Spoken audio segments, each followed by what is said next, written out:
வணக்கம். பைபிளை முழுவதுமா வாசிக்கும் நம் லட்சிய பயணத்திற்கு உங்களை அன்புடன் வரவேற்கிறேன். இன்று நாம் எஸ்தர் 2ஆம் அதிகாரத்தை வாசிக்க இருக்கிறோம். இதுவரை நாம் மொத்த பைபிளில் 35.91% வாசித்து முடித்துவிட்டோம். இன்னும் சில அதிகாரங்களை முடித்தால் நம் பயணம் வெற்றிகரமாகும். இன்றைய வாசிப்பின் மூலம் அந்த இலக்கை இன்னும் முன்னோக்கி நகர்த்துவோம். வாங்க தொடங்குவோம். எஸ்தர் அரசி ஆதல். இவற்றிற்கு பின் மன்னர் அகஸ்வேர் சினம் தணிய அவர் வஸ்தியையும் அவளது செயலையும் அவளுக்கு எதிராய்த்தாம் விடுத்த ஆணையையும் எண்ணிப் பார்த்தார்.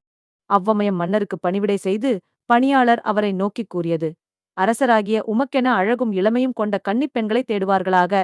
அரசரின் ஆளுகைக்கு உட்பட்ட அனைத்து மாநிலங்களிலும் அழகும் இளமையும் கொண்ட கன்னிப் பெண்கள் அனைவரையும் ஒன்று கூட்டும்படி மேற்பார்வையாளர்களை மன்னர் நியமிப்பாராக. சூசா அரண்மனையின் அந்த புறத்தில் மன்னரின் அன்னகரான ஏகாயிடம் அப்பெண்களை ஒப்படைத்து தூய்மைப் பொருள்களை தர ஆவண செய்வாராக. மன்னரின் கண்களில் இனியவளாய் காணப்படுகின்ற இளம் பெண்ணே வஸ்திக்குப் பதிலாக அரசி ஆவாள். இது மன்னருக்கு நலமெனப்பட்டதால் அவரும் அவ்வாறே செய்தார். சூசா அரண்மனையில் மொர்த்காய் என்னும் பெயர் கொண்ட யூதர் ஒருவர் இருந்தார். அவர் பென்யமினைச் சார்ந்த கீசின் மகனான சிமையின் புதல்வரான யாயிரின் மைந்தர். இந்த கீசு எருசலேமில் கைது. பாபிலோன் மன்னன் நெபுகத்நேசரால் சிறைப்பிடிக்கப்பட்ட யூதாவின் அரசன் எக்கோனியாவுடன் நாடு கடத்தப்பட்டவர்களுள் ஒருவர். மொர்தக்காய் அதசாய் என்னும் மறுபெயர் கொண்ட எஸ்தர் என்பவரை எடுத்து வளர்த்தார். அவர் அவருடைய சிற்றப்பன் மகள். தாய் தந்தையை இழந்தவர். எழில்மிகு தோற்றமும் வடிவழகும் கொண்ட இளம்பெண். மன்னரின் சொற்களும் ஆணையும் அறிவிக்கப்பட்ட பொழுது இளம்பெண்கள் பலர் சூசான் அரண்மனைக்குள் ஒன்று சேர்க்கப்பட்டு ஏகாயிடம் ஒப்படைக்கப்பட்டனர்.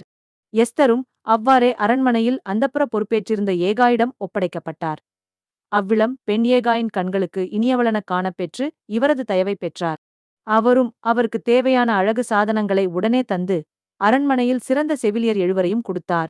மேலும் எஸ்தரையும் அவருடைய செவிலியரையும் அந்தப்புறத்தின் சிறந்த பகுதிக்கு மாற்றினார். யாரிடமும் சொல்லக்கூடாது என்று மொர்தக்காய் ஆணையிட்டிருந்ததால் எஸ்தர் தம் இனத்தையோ வழி மரபையோ வெளிப்படுத்தவில்லை.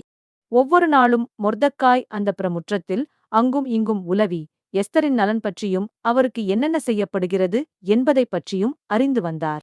6 மாதம் வெள்ளைப்போள தைலத்தினாலும் 6 மாதம் பெண்டிற்கான வாசனை தைலங்கள் நறுமணப் பொருள்கள் ஆகியவற்றாலும் அழகுபடுத்தும் 12 மாதங்கள் நிறைவெய்தின. பின்னர் ஒவ்வொரு இளமங்கையும் மன்னர் அகஸ்வேரின் முன் செல்லும் சமயம் வந்தது. மன்னரிடம் செல்லும் ஒவ்வொரு இளம் பெண்ணுக்கும் அந்த புறத்திலிருந்து அரச மாளிகைக்குச் செல்லும்போது அவள் கேட்பதனைத்தும் கொடுக்கப்பட்டது. அவள் மாலையில் சென்று மறுநாள் காலையில் 2ஆம் அந்த புறத்திற்குச் செல்வாள். அங்கு வைப்பாட்டியரின் கண்காணிப்பாளரான அரச அன்னகர் சாட்சகாசின் பொறுப்பில் விடப்படுவாள். மன்னர் அவள் மீது விருப்பம் கொண்டு பெயர் சொல்லி அழைக்கும் வரை மன்னரிடம் அவள் மீண்டும் செல்ல இயலாது. அபிகாயிலின் புதல்வியும் மொர்தக்காயின் வளர்ப்பு மகளுமாகிய எஸ்தர் மன்னருக்கு முன்னே செல்லும் முறை வந்தபொழுது பெண்களைக் கண்காணிக்கும் அரச அன்னகர் ஏகாயின் அறிவுரையைத் தவிர வேறெதையும் நாடாமல் காண்போர் அனைவரின் கண்களிலும் அவர் தயவு பெற்றிருந்தார். அகஸ்வேரின் ஆட்சியின் 7ஆம் ஆண்டில் 10ஆம் மாதமாகிய தேபேத்து மாதத்தில் அகஸ்வேரின் அரச மாளிகைக்குள் எஸ்தர் அழைத்துச் செல்லப்பட்டார். பெண்கள் அனைவரிலும் எஸ்தரையே மன்னர் மிகுதியாய் விரும்பினார். கன்னிப் பெண்கள் அனைவருள்ளும் அவரே மன்னரின் கண்களில் மிகுதியான தயவு பெற்றார். எனவே அவர் அவரது தலைமீது அரசியின் மகுடம் வைத்து வஸ்திக்குப் பதிலா அவரை அரசியாக்கினார். மன்னரின் உயிரை மொர்தக்காய் காத்தல். இவற்றிற்குப் பின் எஸ்தரை முன்னிட்டு குறுநில மன்னர்களுக்கும் தம் அலுவலர் பெரிய விருந்து வைத்தார். மேலும் அனைத்து மாநில மன்னர் விடுமுறை யோனாளை அறிவித்து தம் கைகளினால் அன்பளிப்புகள் வழங்கினார். கன்னிப் பெண்கள் 2ஆம் முறையாய் ஒன்று கூட்டப்பட்ட பொழுது மொர்தக்காய் அரசவாயிலில் பணி புரிந்துவார். மொர்தக்காய் கட்டளையிட்டவாறு எஸ்தர் தம் வழிமரபையோ இனத்தையோ வெளிப்படுத்தாதிருந்தார். அவரால் வளர்க்கப்பட்ட போது செய்தது போலவே அப்பொழுதும் எஸ்தர் மொர்தக்காயின் கட்டளைக்கு இணங்கி நடந்தார்.